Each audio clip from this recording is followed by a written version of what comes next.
Good morning, अस्सलाम वालेकुम। सबसे आगे मैं आपको कहेंगे खुश आमदीद। मेरे साथ है मोहम्मद शुएब, मेरे साथ है सबीन फारूक। Good morning. एक नई एनर्जी के साथ करते हैं इस दिन का आगाज। सुबह से आगे मैं आपको कहेंगे खुश आमदीद। एक सेकंड। इतना गोश्त खाने के बाद भी आपके अंदर एनर्जी है? मैंने ज्यादा नहीं खाया। मैं अच्छा, तो आपने नहीं खाया? खाता हूं, पता ही है। शुएब एतदाल में खाते हैं, समझ जाए। मैं दाल भी खाता हूँ। दाल भी खाते? अच्छा हाँ, खाते होंगे, हर कोई खाता है ऑब्वियसली। मैं कम खाता हूँ। आपको क्यों नहीं इस पे यकीन आता? नहीं, आप कम नहीं खाते, आप दाल भी खाते हैं, ये मैं मान सकती हूँ। आप कम नहीं खाते, ये एक बात है। मैं खाने की बात कर रहा था, दिमाग की नहीं। वो तो दिमाग तो चले, मैं ज्यादा खाती हूँ। वैसे आपकी फेवरेट डिश है भी तो वो भेजा दिमाग ही हो गया। नहीं, मुझे नहीं पसंद। नहीं पसंद? Not at all. कभी नहीं खाया? नहीं, मुझे अच्छा नहीं लगता। भेजा कभी नहीं खाया? नहीं, मैंने कभी नहीं। अल्लाह को हाजिर नजर जान के बताया, भेजा कभी नहीं खाया आपने? प्रैक्टिकली कभी नहीं खाया। प्रैक्टिकली कभी नहीं खाया। इन्होंने सिर्फ जो है ना थ्योरी में खाया है।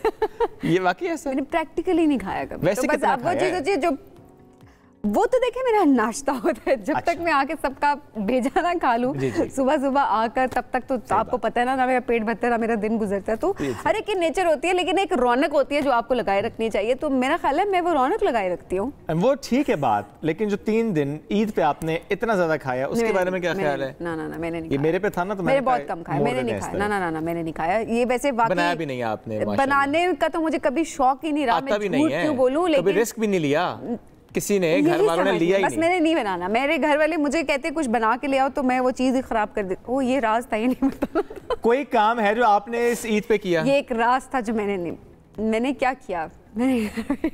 ऐसे सोच रही हैं जैसे लंबी लिस्ट है। देखिए, मैंने रेस्ट किया शुएब। वो तो मुझे पता है। हमने ईद अच्छा, ईद पे भी रेस्ट किया सबके साथ, और उसके बाद फिर ईद पे भी रेस्ट किया। ईद पे ही रेस्ट किया। अच्छा, आगे बढ़े आप? नहीं बढ़े, लेकिन नहीं आगे बढ़े आप। वो क्वेश्चन आंसर्ड है ना। क्या हेल्प किया आपने कुर्बानी के गोश्त को समेटने में, बांटने में? अच्छा, ये जो सवाल है ये खवातीन से ही क्यों किया जाता है कि तुमने ईद पे नहीं, मेरे सवाल का जेंडर कोई नहीं था। तो मेरे साथ खातून बैठे, मैंने इसलिए सवाल किया है। तो मर्द होता मुझसे भी ये सवाल करता। नहीं तो देखिए, अब जैसा खवातीन ईद के बाद, अच्छा तुमने ईद पे क्या पकाया, मतलब ये मर्दों से आपने क्या पकाया बताएं?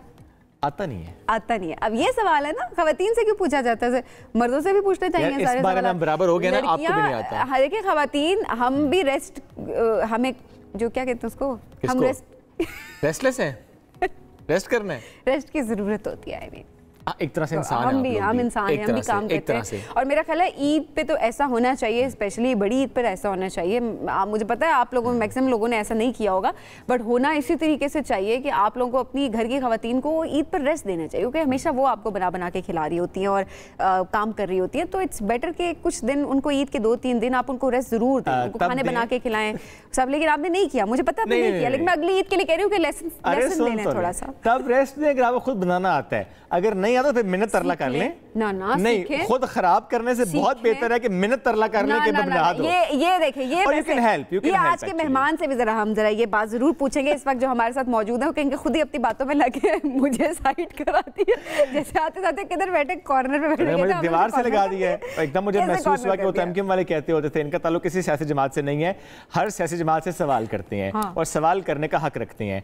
कब कब इनको अच्छे जवाब मिलते हैं ये आप सब देखते रहे हैं टेलीविजन पे। हम न्यूज़ से वाबस्ता हैं।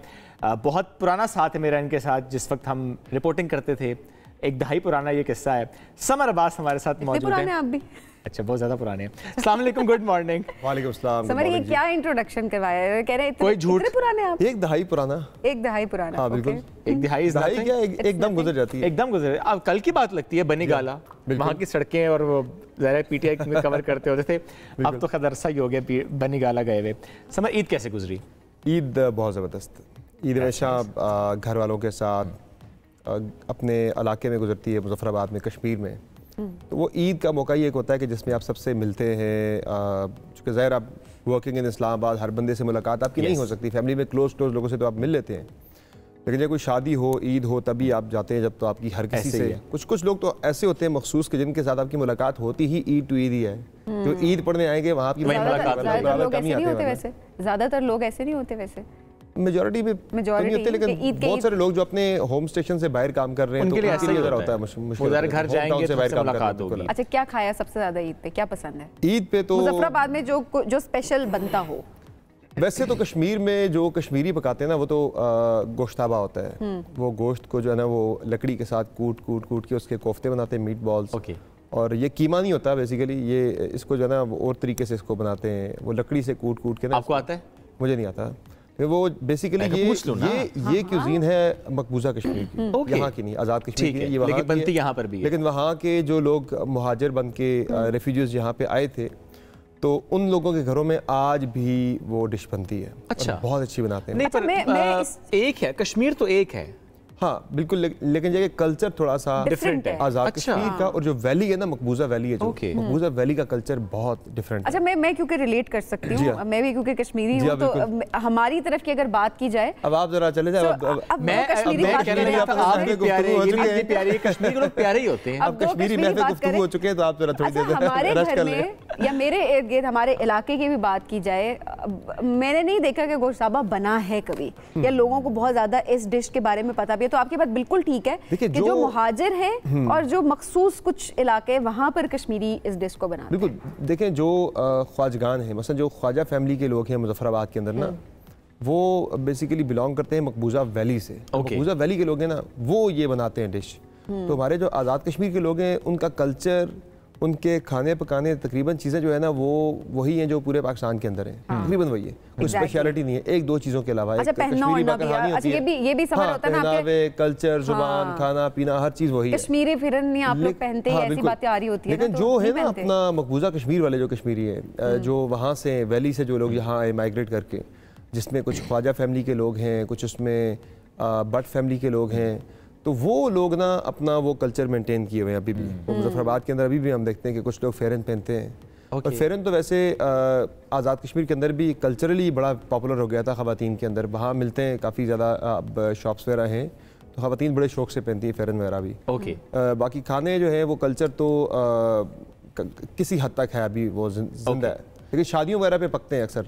जैसे फ्रेंड सर्कल में आसपास जब छुट्टी हो तो पूछा, समर आप हैं उधर, हमने कश्मीर आना है, घूमने फिरना है, अच्छा हमें गाइड करो, बी आर गाइडेड टूर, हम कहाँ जाएं कहाँ ना जाए, बिकॉज़ कश्मीर इज ब्यूटीफुल। वो तो होता है, वो तो होता है, बिल्कुल होता है। बड़ी अच्छी टाइम नहीं होता आपके पास, बड़ी अच्छी सी जगह नहीं, फोन पे तो बता ही देता है यार कि फला फला फला जगह आप चले जाएं। तो चूंकि ईद पे तो प्योरली मेरा टाइम होता है, फैमिली टाइम होता है। सही है। मैं बहुत कम, एक आध दिन होता है मेरा 3-4 छुट्टियों में से, जो मैं अपने स्कूल के जो मेरे पुराने दोस्त हैं उनके साथ हम वो दिन गुजारते हैं जाके। गपशप पूरा एक दिन हमारा मुख्तस होता है कि हम मिलके खाना बनाना, हर साल स्कूल के दोस्तों के साथ, स्कूल के दोस्तों के साथ हमारा एक होता है, वन डे हमारा पक्का डेडिकेटेड होता है दोस्तों का स्कूल के। और सबकी बीवियों ने इजाजत दी हुई है उसकी? हाँ, वो तो बिल्कुल जो है ना, वो जब बीवियाँ नहीं थी तब से हमारा उसे कंटिन्यू। अच्छा, आपको इजाजत के मसले होते हैं?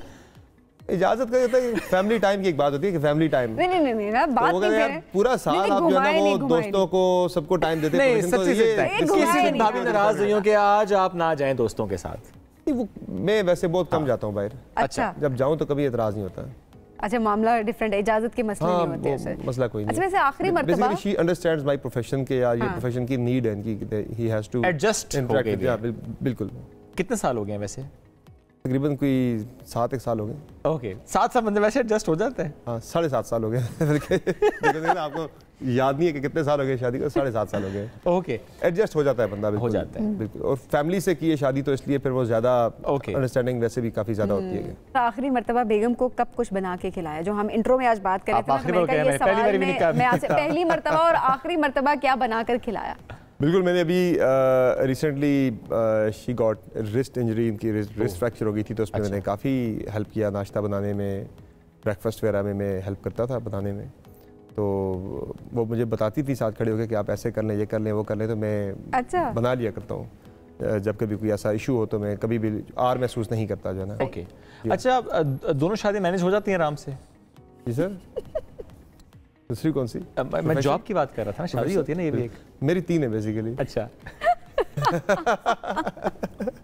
एक तो बीवी होगी, क्या? दूसरी होगी प्रोफेशन, और थर्ड होगी मेरा शौक जो क्रिकेट है। ओके, मेरी एक तीसरी शादी। अच्छा, नहीं, अब इसमें ये आपने जो बताया सीक्वेंस से ही बताया है?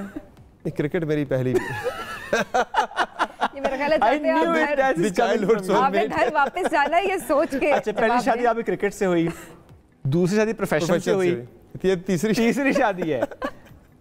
भाभी देख ले, मैंने कुछ नहीं कहा, ये जो कहा है उन्होंने कहा खुद कहा है। और आप थोड़ी हेडलाइंस ये बन जानी चाहिए ना कि समर अब्बास की 3 शादियां। अब उसके बाद तफसीलात के लिए लिंक पे क्लिक करें। बिल्कुल। और 3 शादियों में वो बड़ा अच्छा बैलेंस कर रहे हैं, तीनों साथ रहते हैं, बिल्कुल एडजस्ट कर गए हैं, खुशी एडजस्ट कर रहे हैं, बिल्कुल। और तीनों ही लव मैरिजेस हैं। जी हाँ, तीनों लव मैरिजेस हैं। तीसरी वाली जो थी वो लव है, मिक्स अरेंज प्लस लव दोनों है।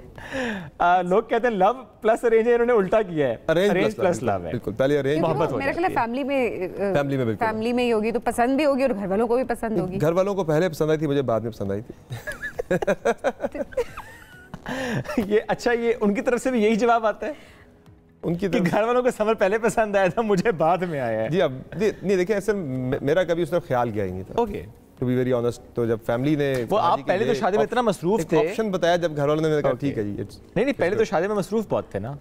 हाँ ये भी है। अब तीसरी की बारी तो आप इतना तो सोचेंगे ना कम से कम। बिल्कुल, तीसरी में तो सोचना तो पड़ता है, लेकिन ये है कि मैंने ज्यादा नहीं सोचा। घर वालों को आप सोच लें, जो आप करेंगे मैं उसी पे जो। वैसे 4 की इजाजत, तो चौथी का कोई ख्याल आता है? चौथी में सोच रहे हैं गोल्फ के बारे में। चले जी, हम समझ कुछ साथ छेड़ रहे हैं, कुछ सवाल हमने किए हैं, भी और भी हमें सवाल करने हैं। प्रोग्राम एक ब्रेक की तरफ बढ़ेंगे, ब्रेक से वापस आएंगे, समर अब्बास साथ मौजूद है और हमारा ये छेड़ने का, उनको तंग करने का सिलसिला जारी है। मैं छेड़ रहा हूँ। Welcome back after the break. हमारे साथ मौजूद हैं समर अब्बास, हम कर रहे हैं उनसे गपशप और इसी सिलसिले को हम बढ़ाएंगे आगे। एक छोटी सी गेम खेलते हैं समर, आपके साथ अपने लोगों के इंटरव्यूज़ करते हैं और ऐसे में I'm श्योर कुछ ऐसी पर्सनालिटीज़ होती है जिनसे आप मल्टीपल टाइम्स क्वेश्चंस कर रहे होते हैं, लेकिन ऐसा भी होता होगा कोई ऐसा शख्स जिससे मुतालिक आपने इंटरव्यू करना और आपको आपके इधर एक सवाल हो लेकिन आप ना करते हो, मतलब वो सवाल जो आपने उनसे कभी ना किया हो लेकिन आप अभी करना चाहते हो। पहले डिस्क्लेमर हम दे देते हैं ना कि जी आपने माइंड नहीं करना, हाँ ये हमारी गेम का हिस्सा है, वो मजबूर है। पहली पिक्चर आपको दिखाते हैं जी, और पहली पिक्चर है जी आसिफ अली जरदारी साहब की। आसिफ अली जरदारी साहब से सवाल पूछना है मैंने जी कि जरदारी साहब आप क्या खाते हैं, बादाम खाते हैं, क्या खाते हैं कि दिमाग आपका इतना तेज है? ये तो आप देखें, उनसे वैसे भी पूछ लेंगे इतने तेज कैसे है वो, उनका दिमाग इतना तेज कैसे चलता है? नेक्स्ट पिक्चर किसकी है जी? शहबाज शरीफ साहब। Okay, prime minister of Pakistan Shahbaz Sharif साहब। हाँ, शहबाज साहब जो है वो आर्ट है ना उनका, एक क्या कहते हैं कि खुशनुदी हासिल करने का। अच्छा खेल गए आप। हाँ, एक आर्ट है खुशनुदी हासिल करने का, ताकतवर हलकों की। सब इतना पॉजिटिव ताकतवर हलकों नहीं लेट हिम कंप्लीट। लेके जा रहा हूं। आर्ट है ना शहबाज साहब का, वो उन्होंने कहाँ से सीखा है, वो किस नर्सरी से सीखा, कहाँ किस टीचर से सीखा, कहाँ ट्रेनिंग गेट पे। हाँ वो मैं कहता हूँ वो मैचलेस है, उसका कोई मुकाबला नहीं है, किसी का मुकाबला नहीं। This is the only reason Imran Khan used to hate him, because Imran Khan को पता था कि एक ही बंदा है वो जो उस वक्त सेम पेज चल रहा था ना खान साहब के दौरे हुकूमत में, सेम पेज बहुत अच्छे ताल्लुकात हैं, तो उसमें ना ब्रीच डालना, उसको तोड़ना और उसमें अपनी जगह बनाना, ये बहुत उन्हें था कि यार ये आर्ट शहबाज शरीफ के पास ही है, वो ही कैन रिप्लेस मी। खान साहब को फियर था पहले दिन से कि वो फियर बिल्कुल सच साबित हुआ। देखिए ना, खान साहब को रिप्लेस किसने किया? शहबाज शरीफ ने। तो अच्छा, ये खान साहब को फेयर था? हाँ बिल्कुल, उन्हें था अगर खान साहब मेरी पार्टनरशिप है ना वो डर था किसी शख्स से, वो शहबाज शरीफ साहब थे। बिल्कुल था। Not Nawaz, not Maryam, not Zardari, no Bilawal. और कोई उनकी पॉलिटिकल कैपेबिलिटीज की वजह से नहीं, जस्ट बिकॉज ऑफ दिस, उनकी वो खुशनुदी वाली मेरी पार्टनरशिप है तोड़ सकता है। आपने अब खान साहब का जिक्र किया, तो इमरान खान साहब क्या मशवरा देंगे या क्या सवाल करना चाहेंगे? खान साहब को मशवरा तो क्या देना, वो आजकल खुद ही सबको उन्होंने जो है ना वो आगे लगाया हुआ है, तो मशवरा ये है कि थोड़ा सा ज़रा ठहराव लेकर आए सियासत के अंदर, अगर थोड़ा सा ठहराव ले आए। एक होता है ना कि आप लड़ाई के अंदर भी थोड़ा बंदा एक स्ट्रेटेजिक पॉज लेता है, I think he needs to take a strategic pause, एक स्ट्रेटेजिक पॉज लें, क्योंकि ये जो है ना उन्होंने फुल थ्रॉटल एक रखा हुआ ना जो ऑन स्लॉट, वो मुझे लगता है कि it's not going to work. और समझ कोई 10-15 साल से आप बड़े करीबी आपने ज़ाहिर उनको देखा हर लिहाज से, उनकी पर्सनैलिटी में, बिहेवियर में कोई चेंज देखा आपने? चाहे वो धरने का टाइम, चाहे फिर ऑपोजिशन, चाहे फिर गवर्नमेंट, और चाहे फिर गवर्नमेंट के बाद, और चाहे फिर जेल, जो उनका अंदाज़े सियासत है उसमें कोई चेंज आपने देखा? मुझे ये जो पिछले जब से वो हुकूमत से आउट हुए ना, उससे पहले का उनकी जो सियासत का तरीक़ाकार था वो और था, उसमें बाकी लोगों के भी मशवरे, वो चीज़ें बड़ा वो काउंट होती थी चीज़ें ना। खान साहब खुद मुझे लगता है कि उससे पहले पॉलिटिकली इतने स्मार्ट नहीं थे जितने अब वो होते। अच्छा, ये जेल पॉलिटिकली स्मार्ट है। जेल जो है ना सर, ये जेल जो है ये सियासतदान के लिए सबसे बड़ी सबसे बड़ा इंस्टीट्यूशन होती है, एक यूनिवर्सिटी होती है कि यहाँ से जो ग्रेजुएट होता है ना बंदा, फिर वो किसी से मार नहीं खाता। अच्छा, आई पर्सनली फील के जेल में जाने के बाद या हुकूमत से निकाले जाने के बाद जिस तरह की मूव्स एक के बाद एक उन्होंने चली, कि देखें ना, जब वो हुकूमत से निकले तो वो ही वॉज अनपॉपुलर, और उसके बाद वो पॉपुलैरिटी की पीक पे पहुंचे just because of his political strategies.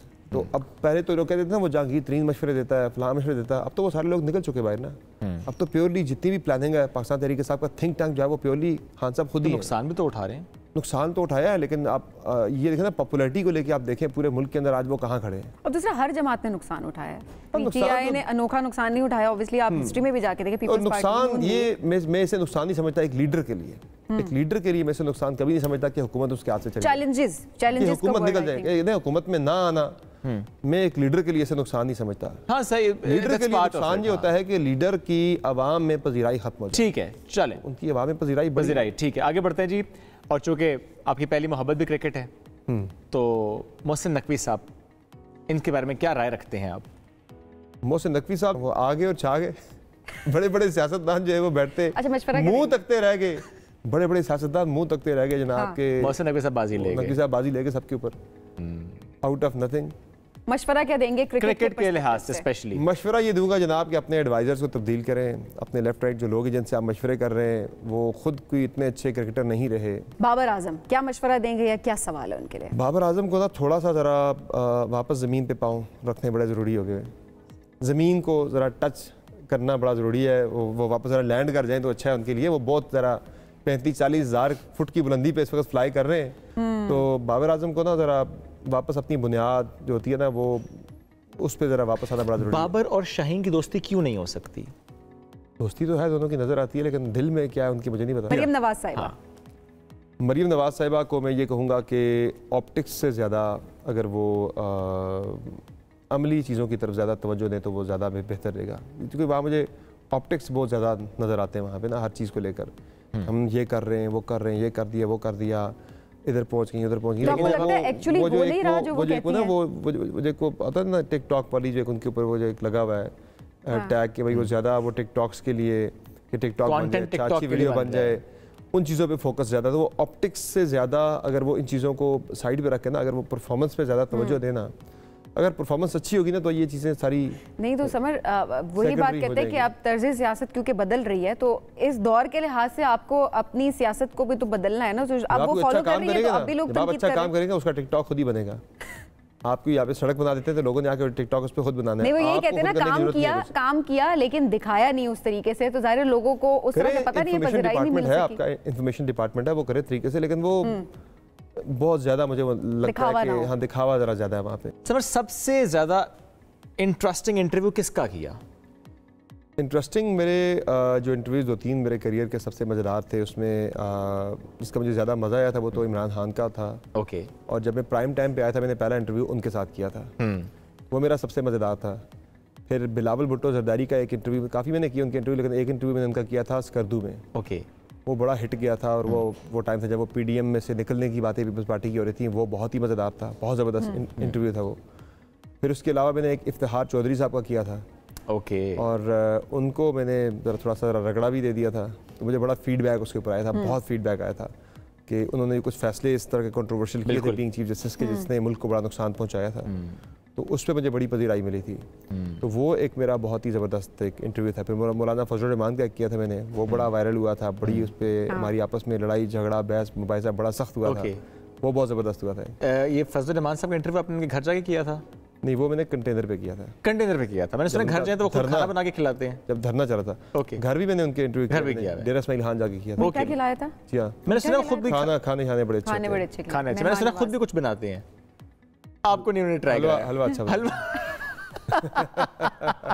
वो तो बनाते हैं हलवा अच्छा, बातें अच्छी कौन बनाता है? बातें भी अच्छी मौलाना साहब से अच्छी कोई नहीं बना सकता। That's nice. बहुत अच्छी। ओके। उनको मौलाना फजल रहमान की मुझे सबसे अच्छी बात ये रहती है, वो टीवी पे जो उनका एक आता है ना, एक उनका जो इमेज आता है, पता है बड़ा वो सीला किस्म का बंदा, बड़ा संजीदा किस्म का, बड़ा सख्त तबीयत का मालिक होगा ये बंदा, बड़ा गुस्से वाला होगा, बड़ा वो एंग्री बर्ड किस्म का बंदा होगा जनाब। लेकिन रियल लाइफ में जो मौलाना फजल रहमान है ना, वो नॉर्मल लाइफ में वो उनसे जॉली बंदा कोई नहीं है। अच्छा। उनका जो भाई जो उनका है ना सेंस ऑफ ह्यूमर, वो पूरी सियासत में कोई मैच ही नहीं कर सकता। ये रह के तो नहीं है फैसलाबाद, पूरी सियासत में कोई मैच नहीं कर सकता। फैसलाबाद तो नहीं रह के आए। वो जो 2-3 बड़े मशहूर हुए थे, वो निक्के के अब्बा और वो 2-3 लतीफ़े, वो मौलाना फजल रहमान साहब से आए थे। बड़े इतने जोक्स आते हैं मौलाना फजल रहमान के, आप उनकी महफिल में बैठे ना, आप एक लम्हे के लिए भी बोर नहीं होंगे। ओके, तो आप जो बात भी करेंगे उसके पीछे एक लतीफ़ा आएगा मौलाना साहब की तरफ से। तो वो बड़ी डिफरेंट उनकी। अच्छा, ये तो हो गया इंटरेस्टिंग, वो बड़ी जबरदस्त पर्सनालिटी है। अच्छा, ये तो हो गया इंटरेस्टिंग। सबसे मुश्किल किस पॉलिटिशियन को डील करना होता है? कमर जमान कायरा साहब, क्योंकि वो भी वजीर तलात रह चुके हैं ना कायरा साहब, टू बी वेरी ऑनेस्ट। अब वो जनाब कोई भी बात ना, जरदारी साहब ने क्लियर एक बात कर दी, 2 टोक बात कर दी जी कि वो बिलावल को भी नहीं पता, ये नहीं वो नहीं।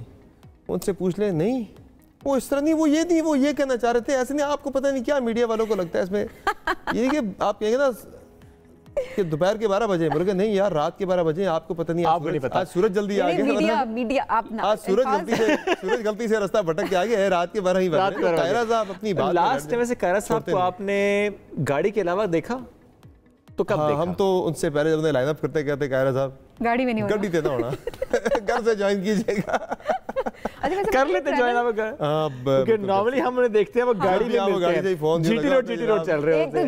एक कायरा साहब और एक अली मोहम्मद खान, दोनों जो है ना वो गाड़ी में फोन फिट हुआ होता है और वो शो उनका चल रहा होता है स्काइप पे। कायरा साहब का फिट नहीं होता, कायरा साहब का हाथ, हाँ वो हिल भी रहा होता है साथ फोन, वो गाड़ी हिल रही है जनाब। अच्छा, एक वो होता है, दूसरा गुस्सा उनके यहाँ पे होता है। हमेशा सवाल करते मीडिया वालों को, मीडिया वाले वो आई थिंक वज़ीर इत्तलात रह चुके हैं, उनका वो एक्सपोजर है ना, जो कि वज़ारत इत्तलात वाली। तो maybe he knows how to tackle कि आप ऊपर से प्रेशराइज कैसे करना है। वो एंकर को ना जरा दबा देते हैं। ये कुछ लोगों की स्ट्रेटजी होती है कि वो ना आते साथ ही एंकर पे चढ़ जाएं। ये काम फवाद चौधरी ने भी बहुत दफा किया। यस, आते साथ नहीं यार, आपको तो पता ही नहीं है यार, ये क्या आप जो है ना ये सवाल आप कर रहे हैं, तो वो एक जरा ऊपर से होके आना, जरा ना एंकर को दबा देना। तो ये फवाद चौधरी की भी ये एक उन्होंने शुरू कर दिया था। ये लगता है मिनिस्टर ऑफ इंफॉर्मेशन का मसला है। हाँ, ये वजीर इत्तलात जो रह चुका होता है ना, उसके बाद फिर वो उसे समझ जाता है कैसे डील करना है। अता तारड़ साहब इस मामले में अभी तक ठीक चल रहे हैं। अता तारड़ आते ही कम है, वही ना, आते ही कम है। वक्त भी बड़ा कम हुआ है ना अभी, ज़ाहिर है एक थोड़ा सा और एक्सपीरियंस हो जाएगा, वो आते ही कम है। वो बस और फैजाज हाजी कवान साहब अभी, हाँ उनको भी पता कैसे मैनेज करना। बिल्कुल बिल्कुल, वो भी बड़ी ज़बरदस्त है ना, वो भी कई मरतबा आगे से जरा चढ़ाई करने की कोशिश करती थी ऊपर जरा उसको दबाने के लिए। मरियम औरंगजेब वाज गुड, लेकिन वो भी बहुत कम, जब वज़ीर इत्तलात रही हैं चैनल्स पे बहुत कम आई हैं वो। उन्होंने भी पक्का था भाई मैंने चैनल पे नहीं आना। ये भी ठीक है, सिर्फ मीडिया टॉक कर लेनी है बस, बाकी शो किसी का शो नहीं किया उन्होंने, बहुत कम इक्का दुक्का किए होंगे। अच्छा समर, जब आप ट्रैवलिंग वाले कोई अगर प्रोग्राम्स आपने करने होते हैं, क्या सोच के आप जाते हैं? यानी ज़रा आपका एक जो शो का पैटर्न थोड़ा डिफरेंट है, बल्कि आज शाम के शोज़ हम देखते हैं, अच्छा 3-4 गेस्ट हैं, आप बैठे हैं कर रहे हैं, लेकिन what makes you to go in the field कि आप जाके कुछ करें? क्या उसमें एनर्जी भी ज़्यादा लग रही है, उसमें आपकी मेहनत भी ज़्यादा है, आपकी टीम एफर्ट्स भी ज़्यादा है, टाइम भी एंड एवरीथिंग? क्या चीज़ें जो मोटिवेट करती है कि नहीं यार फील्ड में जाना है? जैसा हम देखते भी हैं आपको, आप चाहे वो फिर बलूचिस्तान हो चाहे स्कर्दू या कहीं पर आप जाते हैं फील्ड में भी। देखिए मुझे तो वही आप वाला इंस्टिंक्ट है ना, रिपोर्टिंग वाला। तो रिपोर्टर जो है उसे आप स्टूडियो में बंद कर दें तो उसकी इससे बड़ी सज़ा और कोई नहीं हो सकती। तो रिपोर्टर जो है वो उसको दिल करता है, रिपोर्टर का मैं फील्ड में जाऊँ, और वैसे भी सुप्रीम हैपनिंग हो रही हो, कोई गर्मा गर्म कौमी असम्बली का इजलास चल रहा है, दिल करता है मेरा दिल करता है यार मैं वहाँ पे मौजूद हूँ। सुप्रीम कोर्ट में कोई बड़े केस की हियरिंग हो रही है तो दिल करता है यार मैं वहाँ मौजूद हो के मैं चीज़ों को खुद जाके हिस्ट्री को आप वो करें ना एक तरह से, तो वो रहा नहीं जाता। डिफेंस रिलेटेड स्टोरीज जो है वो जाके फील्ड में करने का बड़ा मजा आता है। LOC पे चले गए, वहाँ जाके लोगों के हालात बताए, फिर जाके मैंने सियाचिन किया था, मैंने 2 दिन का एक मेरा था special. How was that experience? वो मेरा लाइफ टाइम मेरा एक्सपीरियंस था वो बहुत, और हमने किया भी बड़ा डिफरेंटली किया था हमने। इससे पहले बहुत सारे लोग गए जो वन टाइम यानी कि वो 1 डे में गए, हेली पे गए, आधा घंटा पौना घंटा वहाँ पे गुजारा एंड देन फौरन से वापस आ गए। ठीक है, तो हम पूरा एक्लेमेटाइज होते हुए गए थे, आहिस्ता आहिस्ता रुक रुक हम के। बेसिकली ना पहले हमारा जो जर्नी था वो पहले मिलिट्री व्हीकल्स पे रहा, उसके बाद फिर हम 4x4 गाड़ियों पे शिफ्ट हुए, फिर 4x4 से फिर हम जो है ना 4x4 लेग्स वाली गाड़ी पे शिफ्ट हो गए, यानी घोड़ों पे और खच्चरों पे शिफ्ट हो गया हम वहाँ से। और फिर वो पहाड़ों में और नालों से चलते चलते कुछ 6-7 घंटे लगा के हम रात बड़ा लेट नाइट जाके हम पहुँचे कैंप में, जहाँ से फिर आगे हमने अगले दिन हेली पे अपना सफ़र शुरू करना था। तो वो जो मेरे साथ तो मसला ये था ना कि वो घोड़ों का उनकी हाइट थोड़ी थी तो मेरे पाँव नीचे टकरे बार बार अब वो गुजर रहा है किसी ना किसी चट्टान, तो आगे पैर लग रहे हैं, चट्टान है, एक चट्टान के साथ से गुजर रहा है, और चट्टान से बिल्कुल बारीक सा रास्ता है और वहाँ से घोड़े ने गुजरना है। तो अब ना आपको अपनी टांगों पे एतमाद होता है, किसी दूसरे की टांगों पे आप एतमाद नहीं कर सकते यार कि ये जरा स्लिप हो गया, कुछ हो गया, नीचे दरिया, आप खुद टांग रख लेते, नीचे दरिया है, नीचे दरिया है। तो बड़ा डर लगे यार, लेकिन ये कि वो अक्सर होता है चट्टान से, फिर कभी घोड़ा टकर गया किसी चट्टान से, कभी क्या ना, वो बड़ा ही एक मैं कहता हूँ इतना चैलेंजिंग वो सफ़र था कि मैं उसे बयान नहीं कर सकता। वो बहुत ही मज़ेदार था, आज से 2 साल पहले मैंने किया था, राइट, और वो मेरा ज़िंदगी का सबसे मुश्किल असाइनमेंट थी और सबसे मज़ेदार, मज़ा आया उसे करने का बहुत ज़्यादा। और ऐसे बहुत से ज़रा काम आपने किया, लेकिन वक्त मुख्तसर था तो हम कुछ बात ज़रा कर पाए समर भाई से। Samar, thank you so much for joining us today. बस प्लेयर लाइकवाइज। नाज़रीन, ब्रेक की तरफ बढ़ेंगे, ब्रेक से वापस आएंगे, stay with us. Welcome back after the break. आजकल हो क्या रहा है?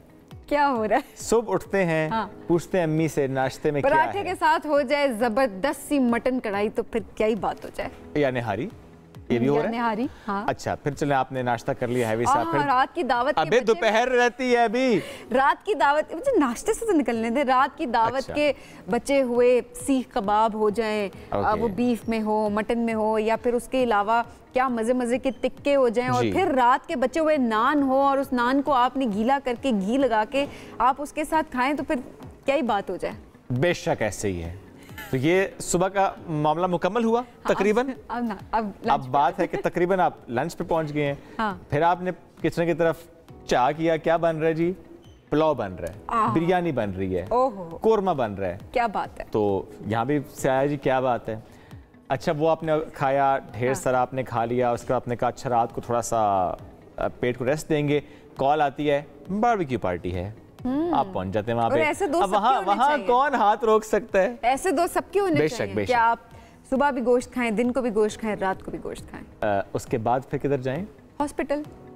ट्रू, ऐसे ही होता है, ऐसे ही हो रहा है। हाँ। ये जो हम कर रहे हैं ना बेहतियाती, सुबह दोपहर शाम और बीच में अगर स्नैक्स के टाइम पर भी आपने कुछ ऐसा ही बनाया जिसमें गोश्त लाजमी आपने डाला हुआ, तो फिर काम खराब आप कर रहे हैं। और सबसे ज़्यादा बड़ी ईद में हम देख रहे होते हैं कि सबसे ज़्यादा रश जो है वो हॉस्पिटल्स में बड़ी ईद के दिनों में होता है, या उसके बाद मेरा ख्याल है ईद के दिनों में भी इतना ज़्यादा आप शायद नहीं खा रहे होते, जो कि अभी का ये जो टाइम होता है, इस टाइम पर डॉक्टर के पास आप जा रहे होते हैं, कभी मैदे के मसाइल हो रहे हैं आपको, कभी बदहज़मी है, या इस तरह के और मामला सामने आ रहे होते हैं।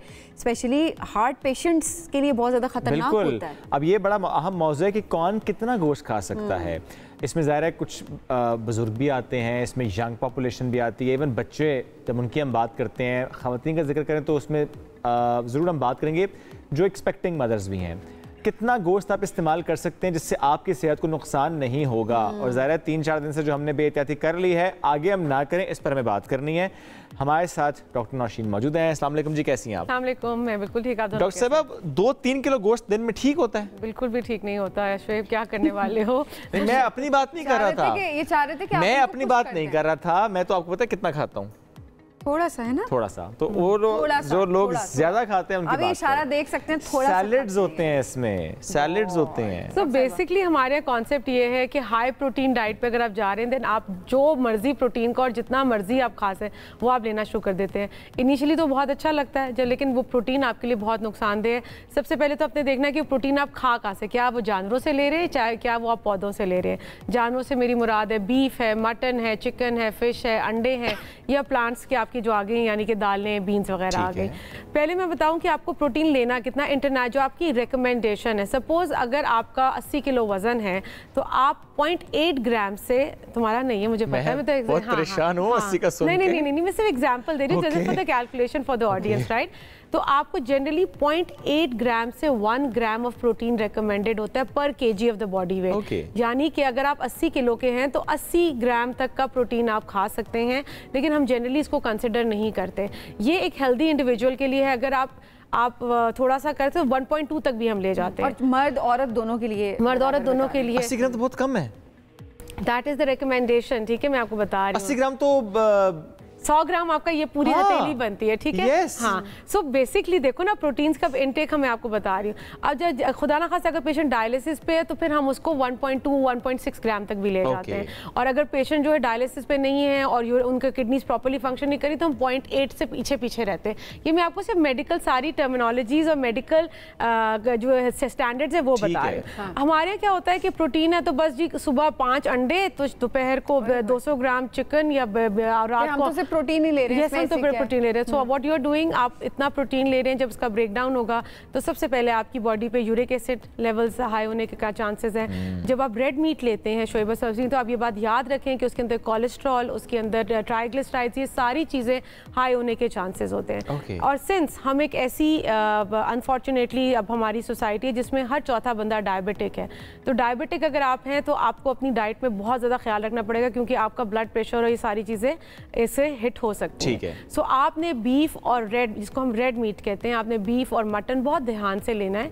मैं ये नहीं कहती कि बिल्कुल छोड़ दें, क्योंकि मटन और बीफ में जो आयरन और चीज़ें हैं वो आपको जनरली और चीज़ों से नहीं मिलती। आपने इसको बैलेंस्ड करके चलना। सादी सी बात समझें तो दिन के 3 खानों में से एक खाने में आप ये गोश्त ऐड कर लें। बिल्कुल। हाई प्रोटीन डाइट्स जो होती हैं उनको वो ज़्यादातर न्यूट्रिशनिस्ट वो रिकमेंड नहीं कर रहे। मैं as a doctor, as a nutritionist, I never recommend high protein. आपका वेट तो लूज करवा देगा, लेकिन और जो हेल्थ कॉम्प्लिकेशंस करेगा वो बिल्कुल absolutely. Uric acid is such a, क्योंकि यूरिक एसिड से आजकल यूरिटेरिक स्टोन्स जो बन रहे हैं वो आपकी किडनी फेलियर्स में आपको लेके जा रहे हैं, अनकंट्रोल्ड होते हैं। लोगों को नहीं पता चलता कि वो समझते हैं हम प्रोटीन खा रहे हैं तो बड़ा हेल्दी है, तो ये खाए चले जाते हैं कि जिस तरीके से भी है। अच्छा, वैसे में ज़ाहिर है क्योंकि हम फ्रीज कर देते हैं, शायद यही समझते हो फ्रीज करते हैं कि कम कम खाना है, हालांकि खा फिर भी कम नहीं रहे होते। नहीं, और वो फ्रीज करके हम पूरा साल चला लेते हैं, मतलब ये दैट्स द बेसिक क्वेश्चन। जो आपने कुर्बानी का गोश्त फ्रीजर में रखा है, कितना टाइम खा सकते हैं?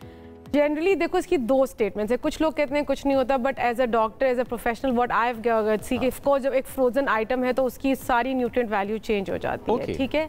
इसमें 2 चीज़ें, एक हम एक अपना रिलीजियस एस्पेक्ट भी हम इसको ज़रूर टच करेंगे, बिकॉज ये सारा जो कुर्बानी या चीज़ें ये सिर्फ हमारे लिए नहीं है, दिस इज फॉर एवरीवन। ये डिस्ट्रीब्यूट करना है, जो अपना हिस्सा है घर का, वो तो आप फ्रीज कर सकते हैं। और लोग वो बहुत ज़्यादा रखते हैं शोएब, हम उस पर जा ही नहीं रहे कि हम बात करें कि आपने जो भी रिश्तेदारों का हिस्सा है, जो गुरबा का मसाकिन का हिस्सा आपने निकाल दिया। अब जो आपका अपना फैमिली का हिस्सा, वो भी ज्यादा क्वांटिटी होती है, and when you are living in joint family तो ज़्यादा फिर ज्यादा हो जाता है। अब आपने फ्रीज कर दिया जो आपका है, जो आपने करना है, वो भी कितना अरसा खा सकते हैं? मैक्सिमम महीना 2 महीना, नॉट मोर देन दैट। आप उतना ही फ्रीज करें भाई, जितना महीने में हो जाता है, और बाकी बांट दें, बजाय इसके कि उसकी एक और चीज भी देखो, सिंस गर्मियों में हमारे ये हम जब लेते हैं दुकान से तो वो लटका हुआ होता है, उसमें से ब्लड निकल रहा होता है, ड्रेन हो चुका होता है उसकी चीजें।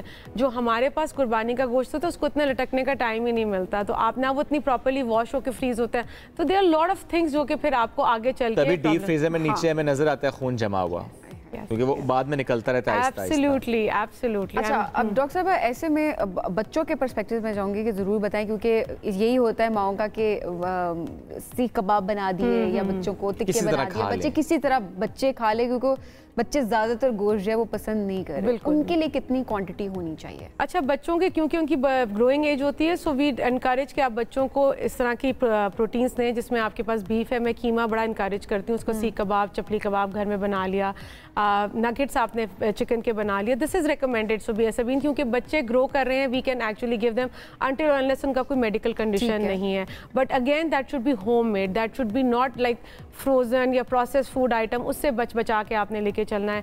अगर आपका बच्चा एलर्जिक नहीं है तो उसको अंडे का टेस्ट ज़रूर दे।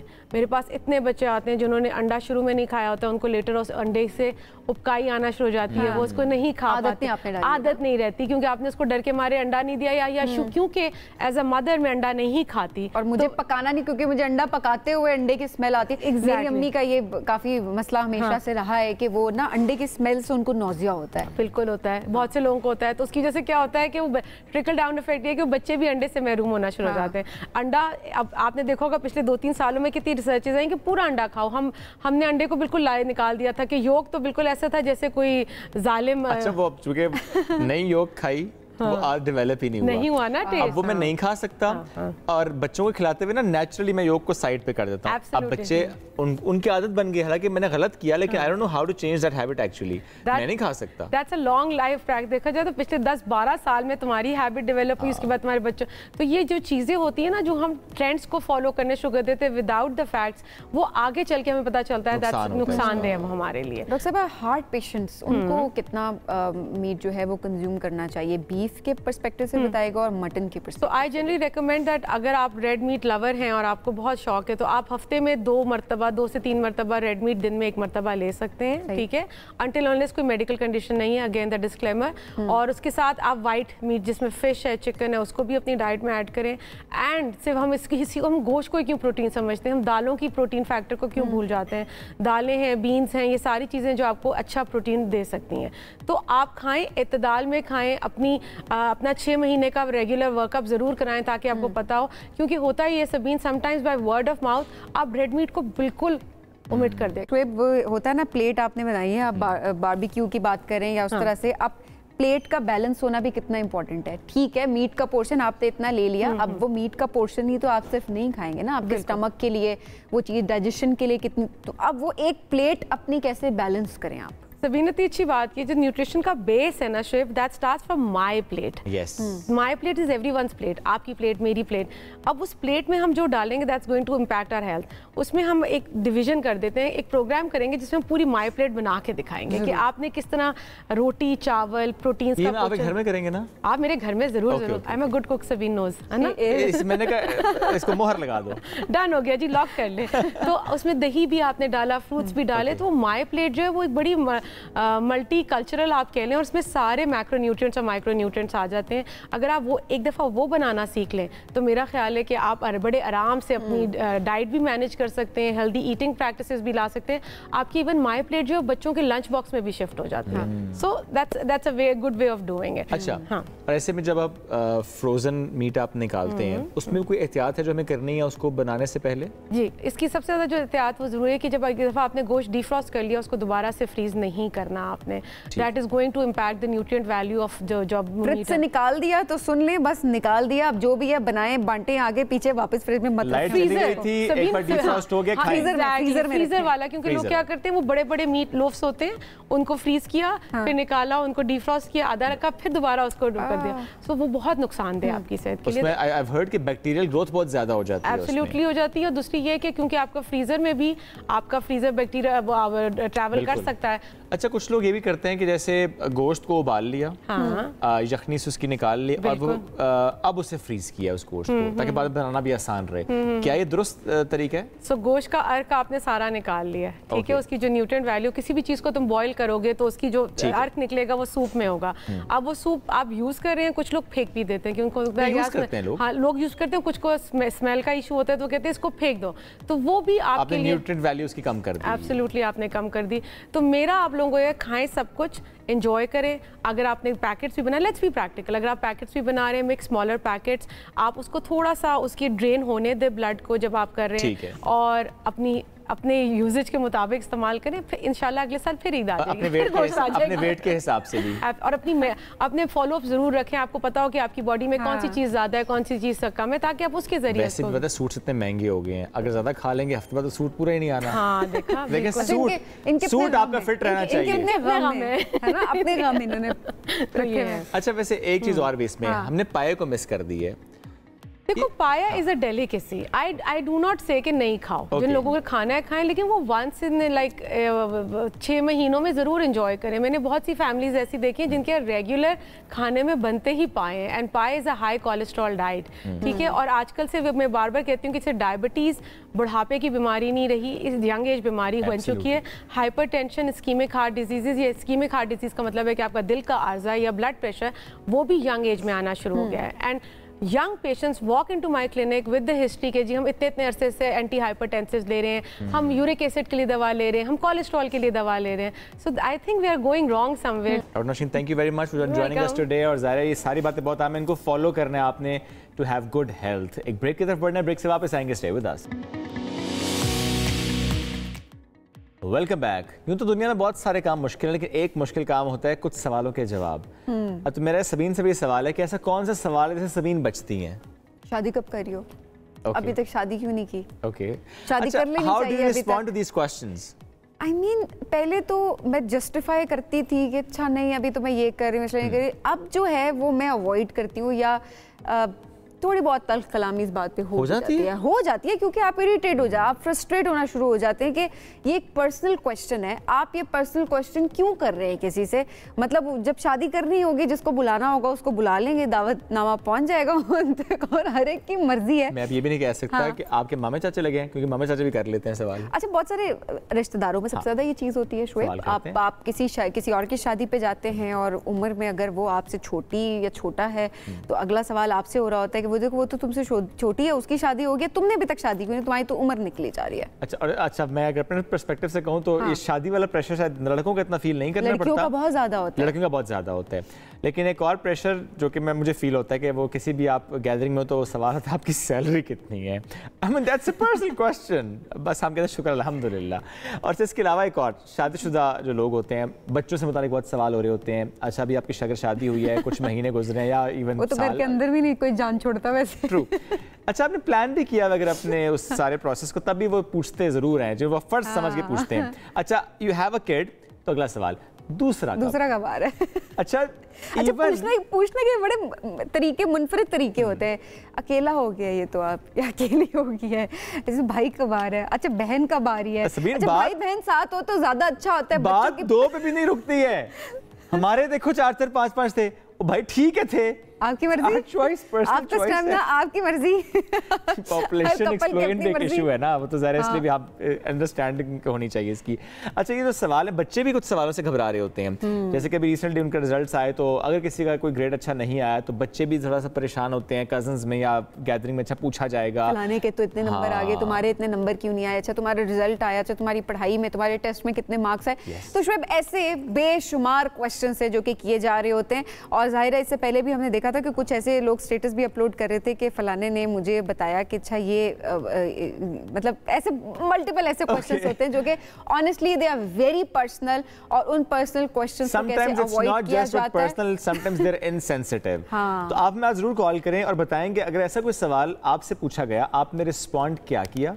और आज हमारा मौजू ये है कि ऐसे सवालों में आपने करना क्या है, how to respond to these questions. तो हमारा पैनल साथ मौजूद है, हमारे नफ्सिया डॉक्टर उज़मा मसरूर साहिबा। अस्सलाम वालेकुम जी, वेलकम टू द शो, कैसी हैं आप? जी ठीक ठाक। और उनके साथ मौजूद है मैरिज काउंसलर मिसेस खाजा। अस्सलाम वालेकुम जी, कैसी हैं आप? बिल्कुल ठीक। पहले आप दोनों से बारी बारी सवाल, आपसे भी कभी ऐसा कोई सवाल हुआ या होता है जो आपको लगता है कि सवाल नहीं होना चाहिए? हाँ जी नहीं, मतलब एज पे डिपेंड करता है। अपनी एज में उस वक्त कुछ और सवाल होते थे, अब कुछ और सवाल होते हैं, अब हमारे और तरह की एनवायरनमेंट है। तो इस एज में सबसे ज़्यादा सवाल मुझसे ये होता है कि बेटी की शादी कब कर रही हो, और अब और कितना सोचोगी, कितना टाइम लगाओगी। तो मतलब वो शादी वाली बात से मुझे और ये सवाल भी होते हैं, छोटी बेटी की शादी होगी, बड़ी तो बड़ी की नहीं हुई। और दूसरी बात ये कि जैसे अगर आप जॉब करें तो लो जी सारा दिन तो तुम घर से बाहर होती हो, तो कौन देखता है घर को। मुझसे खैर पर्सनली क्वेश्चन की तो बात नहीं है, लेकिन ये है कि जैसे बहुत सारे लोग हमारे माशरे में इर्द गिर्द हमारे ऐसे लोग हैं कि बड़े इरिटेटिंग और बड़े पिंचिंग क्वेश्चंस होते हैं कि शादी क्यों नहीं हुई अभी तक, अच्छा अगर शादी हो गई 2-3 साल गुजर गए अभी तक बच्चा क्यों नहीं हुआ, और मतलब वो गुड न्यूज़ कब आ रही है। और कुछ लोग तो ऐसे इरिटेटिंग होते हैं कि महीने में 2-2 दफ़ा पूछ रहे होते हैं कोई गुड न्यूज़ है। तो ये हमारे माशरे का एक बहुत बड़ा अलमिया, अपने घर के मसले प्रॉब्लम सॉल्व नहीं करते, दूसरों के जो है ना मामलात में टांग अड़ाते हैं और उनकी उसमें सूह में लगे रहते हैं कि यहाँ क्या हो रहा है, वहाँ क्या हो रहा है। इस तरह के लोगों को अवॉइड करने के लिए ये है कि आप बड़ा हम्बल, बड़ा पोलाइटली, बड़ा सॉफ्टली या अपना सेंस ऑफ ह्यूमर यूज़ करते हुए उन्हें ठंडा मीठा सा जवाब दें। क्योंकि अगर आप एकदम हाइपर हो जाएंगे या एग्रेसिव होंगे ना तो वो कहेंगे हमारा टारगेट अचीव हो गया। तो उनको टारगेट अचीव नहीं करने देना, आपने टारगेट अचीव करना है। आपने पोलाइटली सॉफ्टली उन्हें आराम से जवाब देना है ताकि वो ठंडे होके बैठ जाएं। किसी को आप कहते हैं कि कितना वेट बढ़ा लिया है, कितना आपने ये कर लिया है, तो आप बोले हम खाते पीते आपको बहुत एक्नी हो गई है, आपको बहुत एक्नी हो गई। देखिए तरीका ये है कि अगर आपने किसी की बुराई या खामी बयान करनी है उसको आप अकेले में करें। आप ऐड करना चाहिए। मैं कॉलर लिख लेता हूँ। अस्सलाम वालेकुम जी। अस्सलाम वालेकुम। कौन बात कर रहे हैं? मदीहा इस्लामाबाद से। जी जी, क्या पूछना चाहती हैं? अच्छा, एक तो मैं ये कहना चाहती हूँ कि इन्हीं सवालों की वजह से हमारे मुल्क की आबादी माशाल्लाह 25 करोड़ तक होने वाली है, क्योंकि पहला बच्चा पूछते हैं, फिर पहला नहीं तो दूसरा कब आएगा, दूसरा तो उसका बहन भाई कब आएगा। तो वो करते करते हमारी आबादी इसी वजह से काफ़ी बढ़ चुकी है, तो ये बड़ा नुकसानदेह है। मेरा सवाल ये है कि मैं तो डील कर लेती हूँ विद दीज क्वेश्चंस, जैसे कि मैं I am in my 30s and not married and everybody asks कि कब शादी है, ये है वो है। आप कैसे मैनेज करती हैं इसको, इस सवाल को? ये जरूर हमें बताएं कि how do you respond to this question? To be honest, initially I used to get hyper, और मैं बोलती थी कि मैं आपके घर से तो नहीं कुछ खा रही, तो आपको क्या मसला है। मैं सिर्फ ये पूछना चाहती हूँ कि मेरी मदर को लोग अपसेट करते हैं ये सवाल पूछ के कि इसकी शादी अभी तक नहीं हुई, तो ये हो गया तो वो हो गया, वेरी ज्यादा स्ट्रेस्ड आउट हो जाती हूँ, तो उसको वो मुझे बहुत बॉदर करता है, तो उसको मैं कैसे उनको समझा? ठीक है, दोनों मामले आगे। एक कि जो आप अवॉइड कर रही हैं उस पर आपने क्या करना है, एक आपकी वालिदा को क्या करना चाहिए, दोनों का जवाब देखिए। अवॉइड तो ऑब्वियसली नहीं करना चाहिए आपको। वो ये कि अपनी जैसे आपकी पर्सनैलिटी है, जैसे आपकी तबीयत है, उसके मुताबिक आप रिस्पॉन्ड जरूर करें। और ये भी नहीं कि आपने दूसरे को भी बुरा फील कराना है, लेकिन उसको रियलाइज जरूर करवाना है कि ये उनका बिजनेस नहीं है।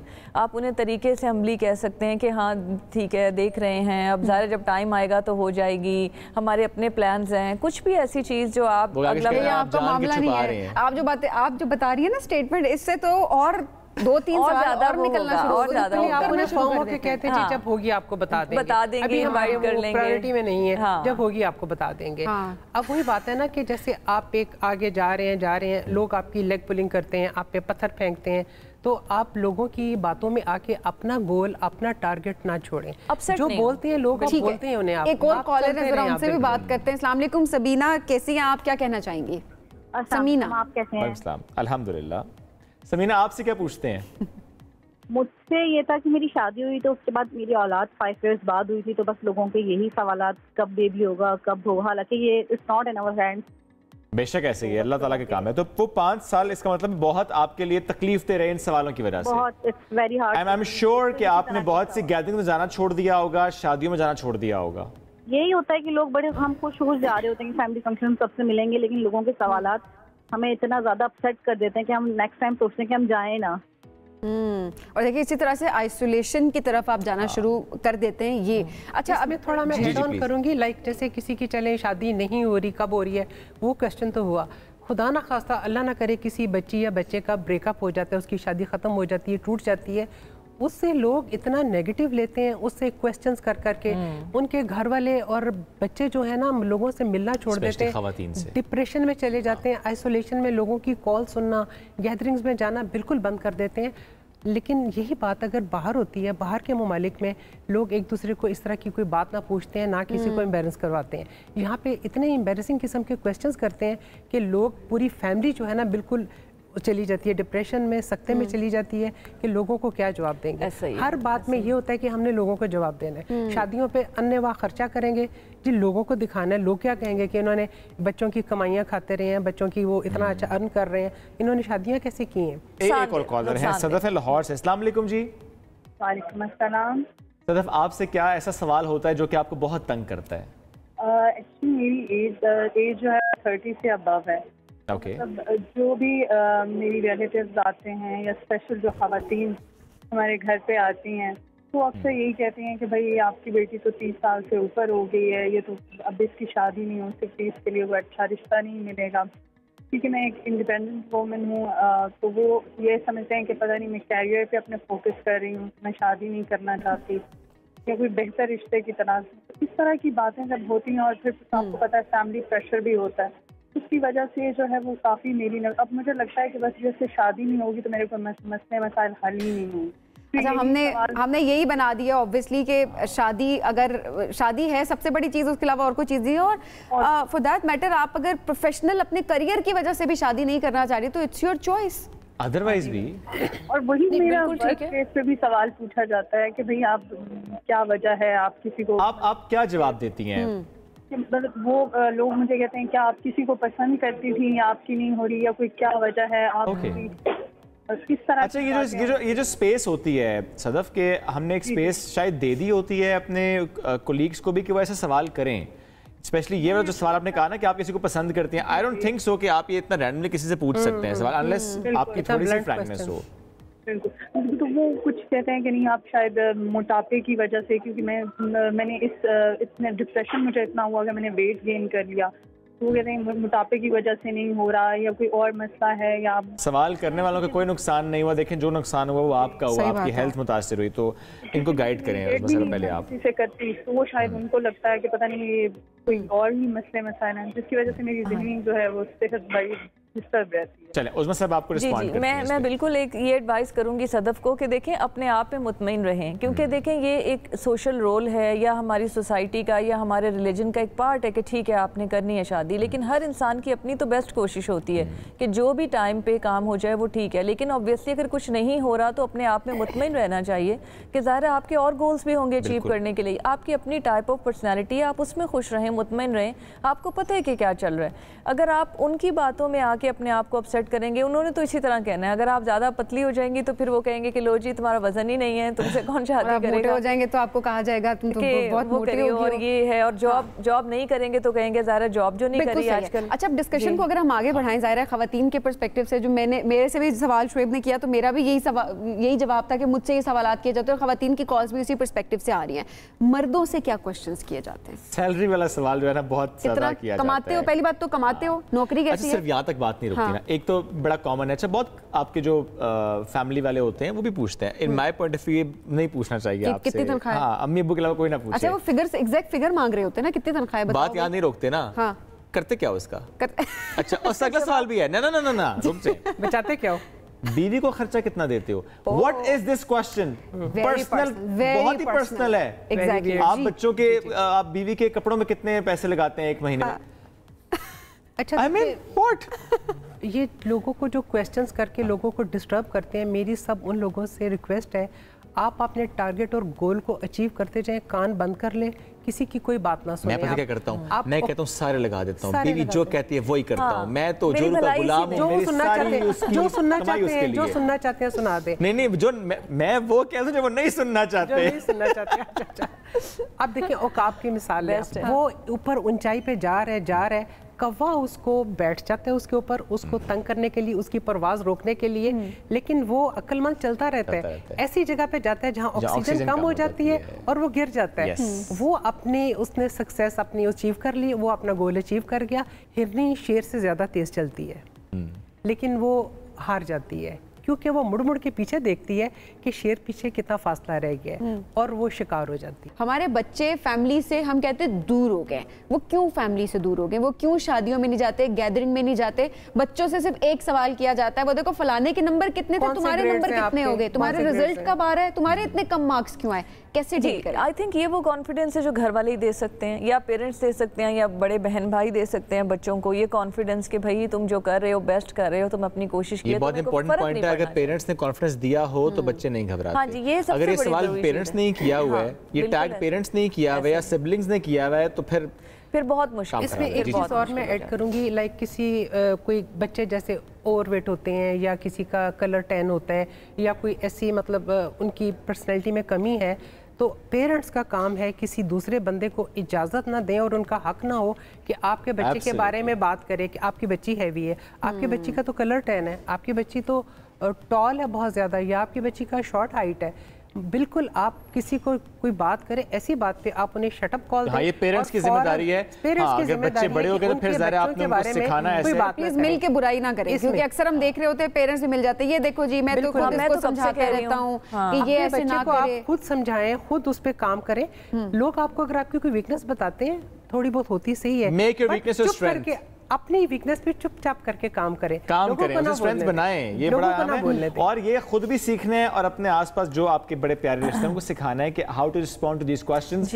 मैं कहूँगा मेरी तरह आप करें काम, ठीक है? मुस्कुराएं, रिलैक्स, चिल, जवाब ऐसा देंगे अगली बार के तसल्ली हो गई है, ठीक है? डॉक्टर साहब बहुत शुक्रिया। अगले को ये हो कि हमने तो भाई इसको जरा टीज करने के लिए क्वेश्चन किया और खुश हो गया, इसमें तो कोई फर्क ही नहीं पड़ा। तो आपका अपना एटीट्यूड ये होना चाहिए कि अगले को फील हो कि ये तो यार मेरी बेइज्जती हो गई है। चूंकि अभी शादियों का सीजन भी है, इग्नोर नहीं करना, डू रिस्पॉन्ड इन अ वे कि अगला वो सवाल ना करे, उसे एहसास हो कि उसने सवाल गलत किया है। जवाब देना ज़रूरी है, खुद नहीं आपने उसमें घुलना, कि खुद नहीं आपने परेशान होकर बैठना, अपनी हेल्थ मुतासर नहीं करनी। जो गलती कर रहा है भुगतना उसे दें, आपने नहीं भुगतना, ठीक है जी? एक ब्रेक लेंगे, वापस आएंगे, stay with us. Welcome back after the break. नाजरीन, एक और मसला जो कि आजकल थोड़ा ज़्यादा नज़र आ रहा है वो है दांतों में दर्द। अब ये आजकल ज़्यादा नज़र क्यों आ रहा है? इस वजह से नजर आ रहा है क्योंकि जितना गोश्त खाया है लोगों ने, चबाया है, तो वो जाहिर है दांतों में कहा होगा, अपने दांत समझे, जैसे पेट होता है अपना पेट समझ के खाएं, दांतों के अपने दांत समझ के खाएं। तो बहुत सारे लोगों के बहुत सारे मसाइल जो है दांतों के हवाले से सामने आ गए, या पुराना कोई मसला दोबारा छिड़ जाता है, ये भी हो जाता है। अक्लदार के पर्सपेक्टिव से अगर देखा जाए तो लोगों का ज़्यादा मसला, क्योंकि वो आपके दांतों पे जोर पड़ता है, मसूड़ों पे, तो उससे भी देखा जाए तो अक्लदार छिड़ जाती है, जो कि थोड़े टाइम तक हम कहते हैं कि छिड़ी भी नहीं है। छिड़ी भी नहीं है, तो इसलिए आज हमने सोचा कि इस पर हम जरूर बात भी करें। एक तो क्या गलतियां हमसे हो रही हैं, कैसे इसको मैनेज किया जाए, और अगर आपके दांत में दर्द है और इस वजह से चूंकि आप पिछले 3-4 दिन से बहुत ज़्यादा गोश्त खा रहे हैं, तो फिर आपने क्या करना है। अदरवाइज ये जो ओरल हाइजीन की हम बात करते हैं, दांतों की सफाई का हम जिक्र करते हैं, मसूड़े सेहतमंद हों, ब्रश आपने कैसे करना है, कैसे आपने इस ओरल हाइजीन पर काम करना है, बच्चों में भी और बड़ों में भी, तो इस पर आज हम बात करेंगे। डॉक्टर तारिक अकबर साथ मौजूद हैं। अस्सलाम वालेकुम डॉक्टर साहब, कैसे हैं आप? वालेकुम सलाम, अल्हम्दुलिल्लाह, आप ठीक ठाक? आजकल ज़्यादा मसरूफ़ हैं आप? बस ज़्यादातर, क्योंकि हमारा आजकल काम चल रहा है। बड़ी ईद के बाद हमारे थोड़े से थे कि जो डेंटल की पेशेंट्स होते हैं वो थोड़ा ज़्यादा हो जाते हैं ना, तो ज़्यादा वजह वही होती है कि या तो कोई मीट का पार्टिकल या कोई रेशा उसका फंस जाता है। बिल्कुल, सबसे ज़्यादा तो पहले ये होता है कि अगर हम आ जाएंगे तो बॉडी का कोई भी पार्ट अगर उसको आप जल्दी बहुत ज़्यादा ओवर यूज़ करें तो उसमें मसला आ जाता है। तो वैसे नॉर्मली तो हमारा ये मामूल होता है कि हफ्ते में 1 दिन या 2 दिन गोश्त खाया और इस तरह पे, लेकिन ईद के बाद ये होता है कि फिर हमने बस कहना है कि अब तो बस इसको ख़त्म ही करना है ना। हम सुबह नाश्ते में भी, दोपहर में भी, रिश्तेदारों की भी ना, तो 4 मतलब, तो इस वजह से जो हमारे दांत एक तो ओवर यूज़ हो जाते हैं, नंबर 1 बहुत ज़्यादा यूज़ हो जाते, तो इस वजह से फिर लोग कहते हैं कि जी दांतों में थोड़े से दर्द है और थोड़े से हैवीनेस फील होते हैं। दूसरा जो मेन ये है कि हम तो गोश्त वगैरह खा लेते और इसके बाद हम क्या कर लेते, टूथपिक का इस्तेमाल करें। मैं पहले भी बता चुका हूँ, जो टूथपिक है ना, इसको बिल्कुल यूज़ ना करें क्योंकि इसका हमें यूज़ करने का तरीका नहीं आते, तो बजाय कि हम फ़ायदा दें हम अपने आप को नुकसान देते। हम इस तरह करते कि टूथपिक इस्तेमाल करने के बाद हम अपने दांतों को जो मसूड़ उसको ट्रोमेटाइज कर लेते हैं, तो फिर जो हमें गोश्त है वो भी हमसे नहीं निकलता और हमने अपने मसूड़ों का हमारे पास ज़ख्मी कर लेते। जितने भी पेशेंट आते हैं उनका ये होता है, डॉक्टर साहब मैंने गोश्त खाया और फिर मैंने डायरेक्टली, और टूथपिक हमारा क्या होता है, जो भी चीज़ मिल जाए, माचिस की तीलियाँ उठा लेते हैं, कोई किसी को कोई भी चीज़ मिल जाए, इन्फेक्शन होता है, सही है, क्योंकि वो हाइजीन तो नहीं होती। तो इस वजह से फिर ये है कि हमने बस ये मसूड़े के अंदर टूथपिक डाल के गोश्त निकालें, तो उसका अपने एक तरीका होता है, नंबर 1। दूसरा ये है कि इसमें जो सबसे अच्छी बात है, अगर हम उसको करेंगे डेंटल फ्लास, अगर डेंटल फ्लास वो भी अच्छे तरीके से हम इस्तेमाल करेंगे तो बड़ी हद तक जो बड़ी ईद के बाद ये जो मसले है उसको कम कर सकते हैं। लेकिन हमारा एक और बड़ा मसला ये है कि डेंटल फ्लास हम यूज़ नहीं करते, हमें जिधर भी धागा मिल जाए हम कहते हैं यही फ्लास के, धागे का मतलब फ्लास नहीं, डेंटल फ्लास। हाँ सही है, बिल्कुल, टूटने के अलावा वो हाइजीनिक नहीं है, हाइजीनिक नहीं है, उनसे और भी बड़े मसले हो सकते हैं। और दूसरी बात है कि हमारे पास ज़्यादातर ऐसे पेशेंट आए कि नॉर्मल धागा करके फिर वो अंदर फंस जाते हैं, उससे भी मसूड़ों में जख्म हो जाते हैं बहुत ज़्यादा। अच्छा, वैसे धागे की बात तो हम करें, लेकिन डेंटल फ्लॉस भी क्या हम बेएहतियाती से करते हैं, उससे भी मसूड़े जख्मी होते हैं? डेंटल फ्लॉस भी अगर हम थोड़ा सा फोर्सफुली करें, क्योंकि एक तो ये है कि हम कहते हैं कि डेंटल फ्लॉस का मकसद है कि बस हम 2 दांतों के दरमियान करके ये इस तरह नहीं है, बिल्कुल आराम से आपने उन 2 दांतों के दरमियान सेट करने और आपने उसको लेफ्ट राइट करना है, ये नहीं है, सही है। अच्छा, और जब आप निकाल रहे हो तो आराम से तो लेफ्ट राइट करेंगे जितना भी उसके अंदर आपकी पार्टिकल फंसे हुए, और फिर आप आराम से उसको निकाल लेंगे। लेकिन हम इसके साथ लड़ते हैं ना, ये लड़ाई वाला काम नहीं है। ऐसे आपने डेंटल फ्लॉस जितना भी आपने लिया है अपने दोनों फिंगर्स में लेके आपने राइट से हल्का सा ऊपर किया और फिर नीचे कर दिया। जी बिल्कुल, दांतों के दरमियान आपने ऊपर ऐसे नहीं करना, बिल्कुल ऐसे नहीं करना। और दूसरी चीज़, एक बड़ी चीज़, मैंने ऐसे पेशेंट्स को भी देखे जो क्लिनिक में आके डेंटल फ्लॉस साथ लेके उसको इस्तेमाल करके वापस डब्बे में रख लेते हैं। हाँ कि जी मैं दोबारा, तो जो डेंटल फ्लॉस आप यूज़ करें प्लीज़ डिस्कार्ड करें। अच्छा, अमूमन लोगों को यही देखा है, या मतलब उनको होता है कि वॉश कर लिया या फिर वापस डब्बे में वापस रख लिया,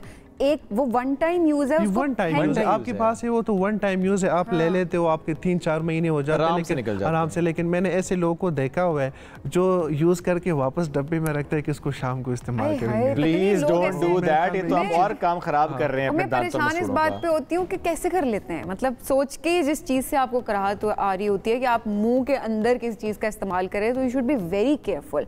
धागों का इस्तेमाल और फिर माचिस, कोई भी नोकीली चीज का इस्तेमाल, किसी भी नोकीली चीज का इस्तेमाल ये मत करें बिल्कुल भी। डॉक्टर साहब, अक्लदार भी बहुत लोगों की ईद के दौरान ही, बड़ी ईद के बाद छिड़ने की वजह से इस्तेमाल करें, क्योंकि जाहिर है ये टाइम टू टाइम आता जाता ये दर्द रहता है। तो इस एज में नहीं, हर अक्लदार तो किसी भी। आपकी कितनी दाढ़ें आई हैं अक्ल बताएं? सारी आ गई। नहीं जी नहीं आई ना नहीं आई ना, देखा अकल नहीं आया है ना। ताल्लुक होता है अकल से? अच्छा, पहले तो ये है कि अकलदार और अकल का कोई ताल्लुक नहीं। मजाक में कहा था हमें। नहीं, वैसे मैं कहता हूँ उसको असल में कुछ लोग समझते हैं ना कि अकलदार उनकी अकलदार नीयत हो। इसमें ये इसलिए कहते हैं कि जो अकलदार है नॉर्मली 18 साल के बाद आते हैं नॉर्मली, तो 18 साल के लोग थोड़ा मेच्योर हो जाते हैं। लेकिन आजकल आप देख लेंगे जो बड़े लोग उनसे तो जो बच्चे 40 साल के उम्र में, हाँ, लेकिन आजकल जो हमारे बच्चे 8-10 साल के हमसे ज्यादा अकलमंद है और ज्यादा मेच्योर है ना, तो मेरे ख्याल में इन दोनों का अकल से इसका कोई ताल्लुक। लेकिन क्यों कहते हैं अकलदार? चूंकि जब दर्द होती है तो कहते हैं अकल ठिकाने आ गई। वो इसलिए होते हैं कि ये दांत 18 साल की बाद आते हैं, तो 18 साल में इंसान अकल तक जाती है। हाँ, तो मेच्योर हो जाते, इसलिए उसको अकलदार कहते हैं। इसमें ये होता है अकलदार का, जिस तरह बताया कि उनका जो दर्द होता है उसका ये होता है कि वो आपको 1 महीने में दर्द आ गया, क्योंकि अकलदार में ज़्यादातर ये इशू होता है कि हमें स्पेस नहीं मिलता दांतों को। तो जो हमारा आखिरी दांत है, जो अकलदार जिसको कहते हैं, वो टेढ़ा कभी आते हैं, उनको स्पेस नहीं मिलता, हॉरिजॉन्टल होते हैं, वर्टिकल होते हैं, क्योंकि वहाँ पर स्पेस नहीं मिलता किसी बोन वगैरह की वजह से, कोई जेनेटिक वजह से। तो ये इस तरह होता है कि कभी कभार वो निकलता है, फिर महीने में ठीक हो जाते हैं। मतलब इसका ये कंटिन्यूसली पेन नहीं होता। ऐसे पेशेंट आते हैं कि 3 महीने पहले हुआ था, फिर 4 महीने। तो बड़ी ईद पे ये होता है कि हम कंटिन्यूसली फिर वही गोश्त वगैरह खा रहे थे, और स्पेशली अकलदाड़ और मसूड़ों के दरमियान जो स्पेस है वहाँ पर हमारा ब्रश नहीं पहुँचता, वहाँ पर हम प्रॉपर ख्याल नहीं रखते।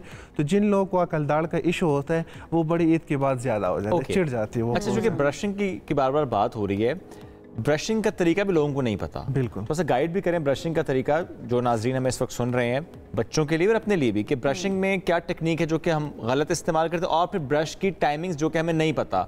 आमतौर पर यही हम करते हैं बचपन से, सुबह उठ के ब्रश कर लिया। थोड़ा सा इस मिथ को भी तोड़ें जी, ये कितना ज़रूरी है कि रात को सोना उससे पहले ब्रश, एंड देन सुबह नाश्ते के बाद, एंड देन उसकी टेक्निक।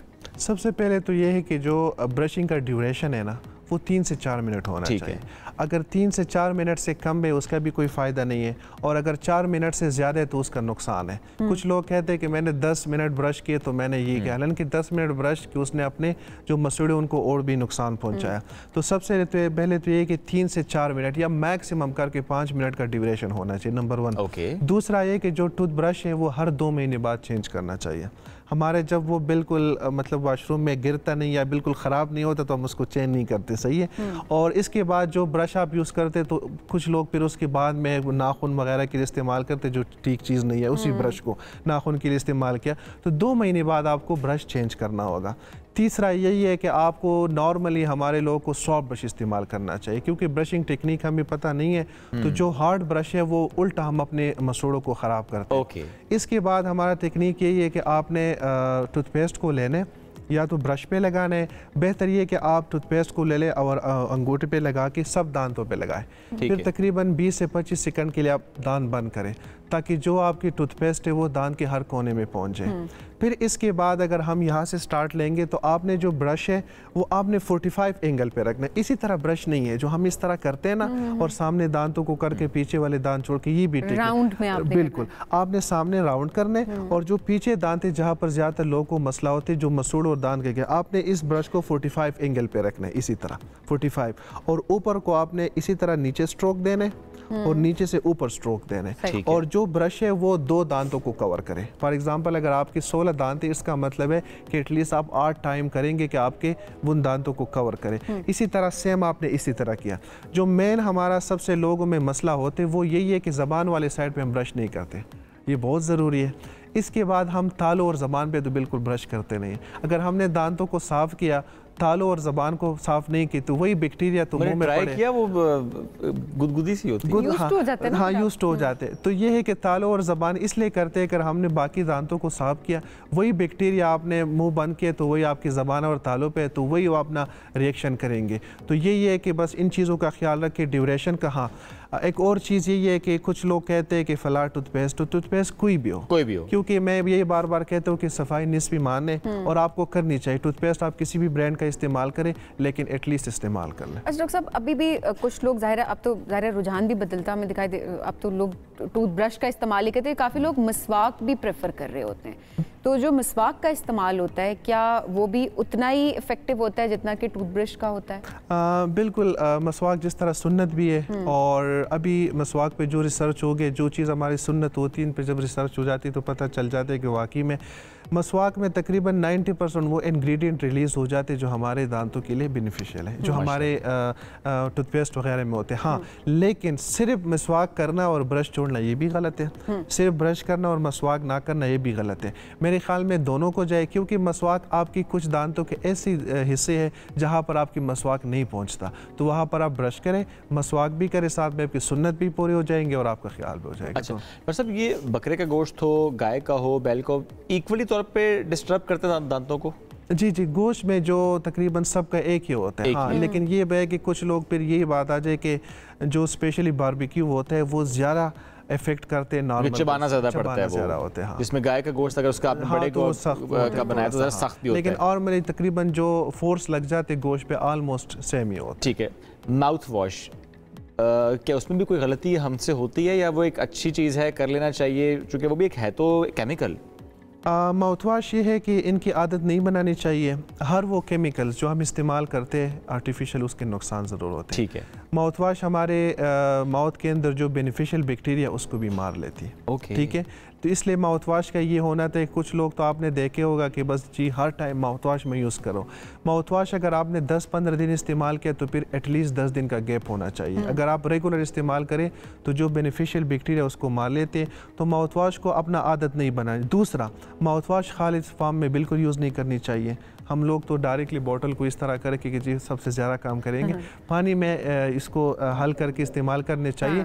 और अपना नहीं, हाँ, नीम गर्म पानी में नमक डाल के रोज़ाना करके सबसे अच्छी माउथ वॉश, इसको आप रेगुलर भी यूज़। बिल्कुल डॉक्टर साहब, बहुत शुक्रिया, साथ मौजूद थे। ओरल हाइजीन पर हम बात कर रहे थे, बिलखुसूस आज के दिनों में जब हम देख रहे हैं कि दांतों में दर्द बहुत ज़्यादा हो रहा है। रीज़न ये है कि आप टिका के खा रहे हैं। एक तो आपने इतदाल से खाना है, दूसरा ये कि अगर गोश्त सही तरह से नहीं बना हुआ, वो सॉफ्ट नहीं है, तो फिर आपके दांत में दर्द ज़्यादा होगा। अगर दर्द हो रहा है तो फिर पहले इसको ट्रीट करा लें, गैप दें और फिर आहिस्ता आहिस्ता गोश्त को आप कंज्यूम करना। ब्रेक की तरफ बढ़ना है, ब्रेक से वापस आएंगे, stay with us. Welcome back. Pakistan से हर साल हज़ारों तलबा स्टूडेंट वीज़ा पर बैरून मुल्क जाते हैं और तालीम हासिल करके वहाँ रोशन और महफूज मुस्तकबिल बनाने की कोशिश करते हैं। वक्त के साथ साथ इस रुझान में और इजाफा हुआ है, जिसमें एक रोल प्ले की यहाँ की इकोनॉमिक कंडीशंस ने। अब ऐसे में वो स्टूडेंट्स जो पढ़ने के लिए बाहर जाने की ख्वाहिश तो रखते हैं, लेकिन मालूम ही नहीं उन्हें रास्ता क्या है, रहनुमाई नहीं मिलती, मालूम ही नहीं होता करना क्या होगा। अच्छा, ऐसे में डिग्रीज आपकी अटेस्ट हों, ये बहुत इंपॉर्टेंट होता है। और इसके साथ साथ कौन कौन से ऐसे डॉक्यूमेंट्स हैं जो कि रिक्वायर्ड होते हैं अगर आपने जाना है, क्योंकि समटाइम्स आपको इक्विवेलेंट सर्टिफिकेट्स चाहिए होते हैं, समटाइम्स आपको अटेस्टेशन चाहिए होती है, तो वो कौन से डॉक्यूमेंट्स से पूछते फिर रहे होते हैं कि क्या होना है, किस तरह होना है। स्पेशली जो HEC से अटेस्टेशन आपको रिक्वायर्ड होती है, जिन डॉक्यूमेंट्स की, उसका प्रोसीजर क्या होता है, कितना टाइम पहले आप कर सकते हैं और कैसे आप प्री प्लानिंग करके रख सकते हैं, इस हवाले से आज हम बात करेंगे। हमें ज्वाइन किया एग्जीक्यूटिव डायरेक्टर हैं HEC के डॉक्टर गुलाम अली मल्ला साहब। मल्ला साहब, बहुत शुक्रिया प्रोग्राम में ज्वाइन करने के लिए। मल्ला साहब, स्टूडेंट्स जो भी बाहर जाना चाहते हैं उनको थोड़ा सा गाइड कीजिएगा कि कौन कौन से डॉक्यूमेंट्स हैं जिनकी अटेस्टेशन ज़रूरी होती है और उनके पास होनी चाहिए। देखें, अटेस्टेशन आमतौर पर उन बच्चों के लिए है जो बाहर जाना चाहते हैं। यानी एक बच्चा इंटरमीडिएट के बाद बैचलर करना चाहता है, मास्टर्स करना चाहता है, PhD करना चाहता है, तो उसको अटेस्टेशन की ज़रूरत पड़ती है। तो हमसे अटेस्ट करवाएगा, उसके बाद फिर ministry of foreign affairs MOFA के बाद जाता है और उसके बाद यूनिवर्सिटीज़ में जो है वो अप्लाई करता है। ये एक तरीक़ाकार है। अब बच्चा अप्लाई कैसे करे और उसमें हमने अभी क्या रिफॉर्म्स लाए हैं, क्योंकि रिकॉर्ड सारा बोर्ड के पास होता है। मैट्रिक या इंटर, वहाँ से बच्चा पहले वेरीफाई करवाता है, वहाँ से सर्टिफिकेट निकलवाता है, उसके बाद IBCC के पास आता है और IBCC उसको अटेस्ट करता है। और आजकल जो हमने अटेस्टेशन की हुई है उसमें QR कोड हमने डाल दिया है। फ़ायदा ये होगा कि स्टूडेंट भी, एम्प्लॉयर भी और यूनिवर्सिटी जहाँ बच्चा अप्लाई कर रहा है वहाँ यूनिवर्सिटीज़ खुद चेक कर सकती हैं और जैसे QR कोड स्कैन करेंगे तो वो डायरेक्ट हमारे IBCC के पोर्टल पे, सर्वर पे ले जाएगा और वहाँ से वेरीफाई करेगा कि ये सर्टिफिकेट IBCC ने इशू किया है। तो ये एक तरीक़ेकार है। अच्छा, वेरीफाई तो वैसे भी बोर्ड करता है, ये IBCC बीच में क्यों आ जाता है? देखें, उसमें काफ़ी सिक्योरिटी फीचर्स होते हैं। उसमें वो फीचर्स हमें पता होता है, हमारा तमाम बोर्ड्स के साथ एक प्रोटोकॉल डिफाइंड है कि ये 7, 8, 10 फीचर्स होते हैं, वो हमारे पास आता है, हम वो फीचर्स चेक करते हैं और उसके बाद फिर वो मोफा के साथ हमारा एक जो है वो एक प्रोटोकॉल सेट है, उसके बाद वहाँ से जाके उसको वो इशू हो जाता है। तो इसलिए ये ज़रूरी है कि बच्चा बाहर जाने से पहले IBCC को जो है वो अप्लाई करेगा। अब कैसे करेगा? 2 उसमें तरीके रखे हैं। एक तो ये है कि आप अपॉइंटमेंट के ज़रिए आएँ। आप देखेंगे, फ़र्ज़ करें जेरीज़ के पास चले जाएँ, डिफरेंट ऑर्गेनाइजेशन के, बहुत रश होता है इस वक्त। तो पाकिस्तान से बहुत बच्चे बाहर जा रहे हैं, अब जॉब के हवाले से जा रहे हैं, पढ़ने के हवाले से जा रहे हैं। जो एप्लीकेशन में दिन में 1000 एप्लीकेशन जो है वो लेता था, अब 3000 एप्लीकेशन मेरे पास रोज़ाना आ रहे हैं और 6 सेंटर्स पे, पाकिस्तान में हमारे तकरीबन 6 सेंटर्स हैं, तो उसमें एप्लीकेशंस आती हैं। तो उसमें 2 ऑप्शन हमने दिए हुए हैं। अगर तो आप आना चाहते हैं, IBCC विज़िट करना चाहते हैं फिज़िकली, तो आप अपॉइंटमेंट ले लें। ये नो कि फिर लंबी लंबी कतारें होती हैं, बड़ा मसला, उनके लिए भी प्रॉब्लम है, हमारे लिए भी प्रॉब्लम है, क्योंकि बच्चों को बिठाने के लिए, एप्लीकेंट्स को बिठाने के लिए एक लिमिटेड आपके पास रिसोर्सेज होते हैं। तो एक अपॉइंटमेंट के ज़रिए किया है, दिन में हम 300-400 एप्लीकेशन अपॉइंटमेंट देते हैं हर सेंटर पे। अगर आप चाहते हैं कि मैं दूर बैठा हुआ हूँ, मैं नहीं जाना चाहता था कराची, इस्लामाबाद, पेशावर, कोयटा, बहावलपुर, कोयटा नहीं जाना चाहते, न जाएँ आप चले जाएं कोरियर के पास। अभी तो हमने 4-5 आपके प्रोग्राम के तवज्जुह से मैं बताना चाहता हूँ। एक तो जनरल पोस्ट ऑफिस गवर्नमेंट की, TCS है, लेपर्ड है, MNP है, इनको हमने अलाउ किया हुआ है। वो बच्चे डॉक्यूमेंट जाके बच्चा जमा करवाता है, वो हमारे पास ले आते हैं और वो 250 रुपये लेते हैं, लेकिन वो सिक्योर होते हैं, इंश्योर्ड होते हैं रादर। वो हमसे 2 दिन में हमसे अटेस्ट करवा के फिर उस एप्लीकेंट को घर बैठे सर्टिफिकेट पहुंचा देते हैं अटेस्ट। तो जो बाहर नहीं आना चाहते IBCC, नो प्रॉब्लम, और विद इन वीक वो भी अटेस्टेशन जो है वो इस तरीके से हो जाती है।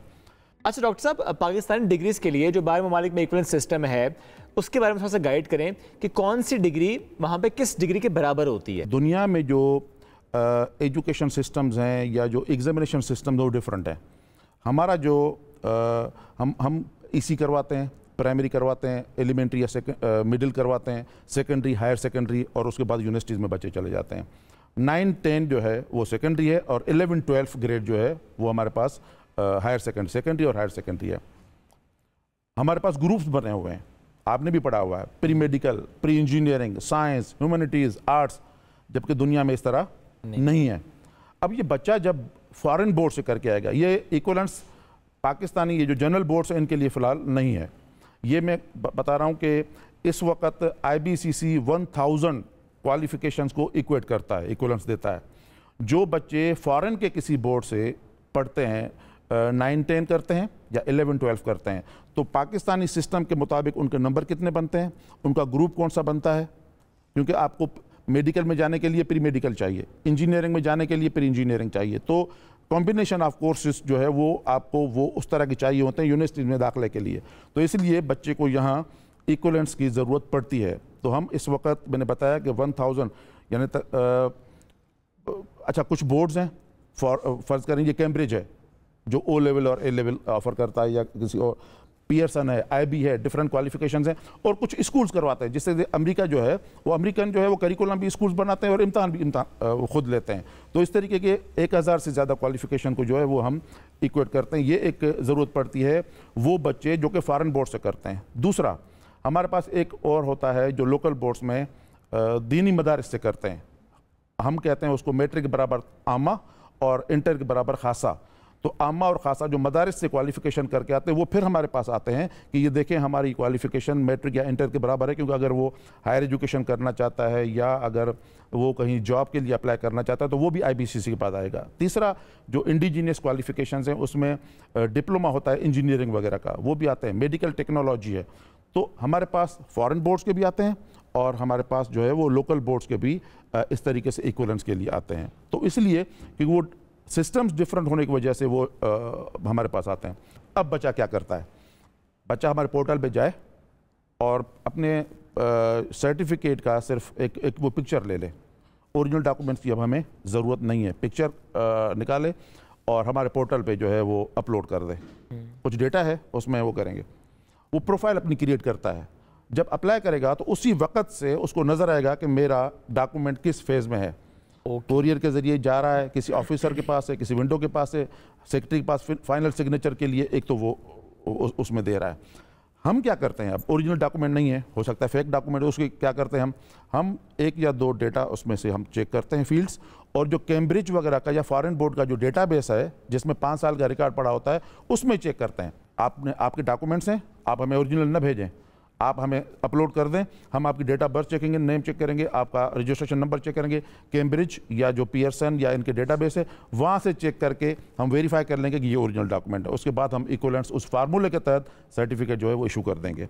अच्छा मल्ला साहब, आप बच्चों को गाइड कर सकते हैं जो अप्लाई करने का सोच रहे हैं इस वक्त के डिग्री जब उनकी हो जाती है तो जाहिर है उसके बाद अगर देखा जाए तो फ़ौरन भी वो अटेस्टेशन की तरफ जा सकते हैं अगर आगे उन्होंने जाहिर है अप्लाई करना है, क्योंकि 11th आवर की बात की जाए तो तब भी HSC की तरफ भाग रहे होते हैं कि ये डिग्री अटेस्ट करानी है, वो डिग्री अटेस्ट करानी है। कैसे आप गाइड करेंगे उन स्टूडेंट्स को? देखें, जब तक वो क्वालिफिकेशन पास नहीं करेगा उससे पहले तो नहीं करवा सकता। नहीं, उसके बाद अगर उसने इंटरमीडिएट करवा दे उसके बाद वो उसकी कोई एक्सपायरी नहीं है। अच्छा मल्ला साहब, जो बच्चे बाहर नहीं जा रहे, क्या उनको जरूरत बिल्कुल नहीं होती इन चीजों की, अटेस्टेशंस वगैरह की? अटेस्टेशन पहले तो सिर्फ उन बच्चों के लिए था जो बाहर जाना चाहते थे। अब हुआ यह था कि 2 साल पहले मेडिकल में 170 दाखिले कैंसिल किए गए थे फेक डॉक्यूमेंट्स की वजह से।